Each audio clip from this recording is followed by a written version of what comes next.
Hi, I'm Sarah Cowgill. Joining me today are Graham Noble, Dave Patterson, John Clark, and Andrew Moran. This is the Conservative Five, Liberty Nation's online TV news program.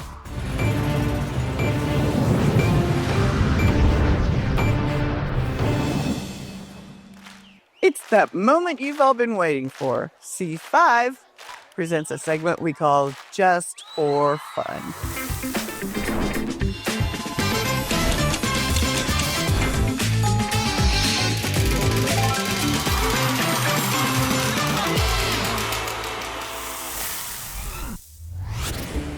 Let's start the new year off with what not to do in 2026. And I don't want to hear any dittoing of suggestions. Who wants to go first? How about John Clark? Well, I think we're seeing some interesting news lately about what not to do is to not deny the corruption in your state. And of course, we're seeing that Tim Walz has fallen like a very large asteroid back to the earth. And actually, I just read today some are calling for him to resign, not seek re-election. But now the floodlights are panning over to California, where Gavin Newsom has been outraged and issued all kinds of epithets against the president for suggesting California will be investigated for potential fraud, which it already looks like there's a lot of evidence of. And so Gavin might be repeating the mistake of Mr. Walz, which is to try to project these problems into nefarious motives of racism or political payback, instead of learning that American people are watching right now, and the affordability crisis is not being helped by government graft and inflation being seeded by Democrats. So if that's going to be their issue for November, they're going to have to not do what they've been doing, which is covering up fraud by NGOs and actually feeding it. It's not just about those entities committing fraud. It's about government agencies that have been actively involved. Here in Vermont, is one of many states that refused to provide the identities of SNAP beneficiaries because so many of them are illegally collecting benefits. It's not a good look. So I think that if they want to regain any trust of the American people, they're going to have to not repeat that error.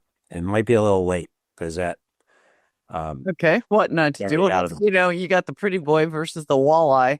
I'm not sure the walleye has a chance. Gavin Newsom might have a chance because, it's pretty. People like him. I don't know why, but they do. Anyway, you're up, Graham. Well, I think this is probably a resolution that I could have offered as advice to Democrats in general over the last many years, but if I could think of one thing not to do in 2026, I would say, well, for Democrats, my advice is finally, please stop making everything about Donald Trump. Get some actual policies, get an agenda that's going to get your own voting base excited about what you're going to do. Because even though probably a lot of them wouldn't admit it, either in person or on social media or whatever, they wouldn't admit it.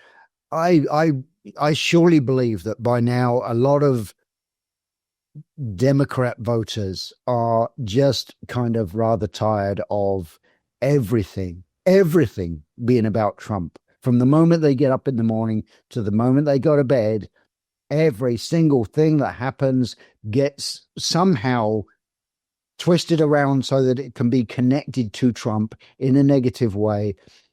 And I think everyone's tired of it. Everyone's got Trump fatigue. I think there are probably people on the right in MAGA world, if you like, who have a little Trump fatigue, because even they're getting a little tired of hearing about Trump all the time. And certainly I think the Democrats must be sick of it. So I think, maybe advice for everybody is let's just stop making every single thing about Donald Trump. And if I had to tell the Republicans what not to do in 2026, it would be stop acting like jellyfish. Maybe this year they grow grow a spine and actually get some stuff done no more amoebas in the house that you can hold up and say, look, this is what we, the Republicans, actually achieved this year, this good thing, which would be a nice change. All right, let's see what Andrew's got up his sleeve. So I'll say first politically, I would say to piggyback on what Graham was saying, I would say the media needs to stop, and those talking heads on CNN or MSN Now, I should say, they should stop comparing everything that Trump does or the Republican Party does to 1930s Germany. I don't know how many times everything is always the 1930s Germany. It's always a certain German dictator all the time. And second of all, I think for everybody, the whole world needs to stop falling for AI videos, artificial intelligence videos, generative AI.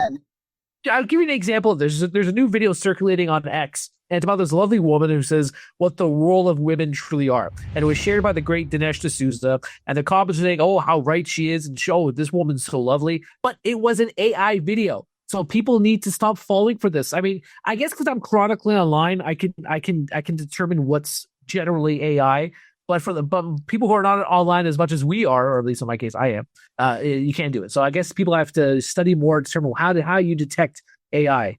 I think it's becoming a little more obvious as time goes on with the excessive use of AI. So anyway, that's just my thoughts. I think it is possible. It is actually possible. I do the same thing, Andrew. I look at videos online, and I don't use social media a lot anyway, and I tend to take long breaks from it just for kind of a personal wellness point of view. But when I am on social media and I see certain videos that I personally can tell whether I'm looking at AI video or an AI generated still image, or whether it is an actual real photograph or a real video. I can tell. I think what's scary is at some point we're going to get to the point where AI is actually so good that you pretty much can't tell anymore, and that's going to be the scary time. Yeah, you look at Sora. Maybe they'll replace the CNN talking heads. Oh. They should have like Max Headroom type thing. Remember Max Headroom? They should have him doing the news. That would be much more entertaining. It would if you would just tell the truth, or at least just the facts, ma'am. Okay, our last guy, Dave. Come up with something. Well, I'm going to take a variation on a theme and say that it is not a good idea, and the liberal left should stop betting against Trump when they say that he can't do this or he can't do that or he won't do this or he won't do that, because each time they have done it, they've been proved wrong. And so you would think after a while of being wrong, you might want to try something to be right, but to no avail, apparently. Well, I don't think he makes too many moves without knowing that he can and that he is. So that's the point. I mean, he's a pretty smart guy. Yeah. Taco did that was one of the worst things to ever call him, because he doesn't always check it out. It doesn't always do what? Because Taco means Trump always chickens out, because after Liberation Day tariffs, he said, okay, we're going to pause it and we're going to negotiate 90 deals in 90 days, which is ridiculous. But anyway, so they came up with a meme with the acronym called TACO. Trump always chickens out. And I guess that perturbed leak out later. He said, I'm going to replace all this tariff. I think it's gone. I think that meme is gone. Well, yeah, it best be gone, because obviously it's inaccurate, to say the least. Yeah. I mean, they got to try something, I guess. Anyway. Well, boys, thanks for tuning in. Thanks for being on panel. We'll see you next time in the Funny Bone Zone. And we'll find something else to just rail about. That's what we do.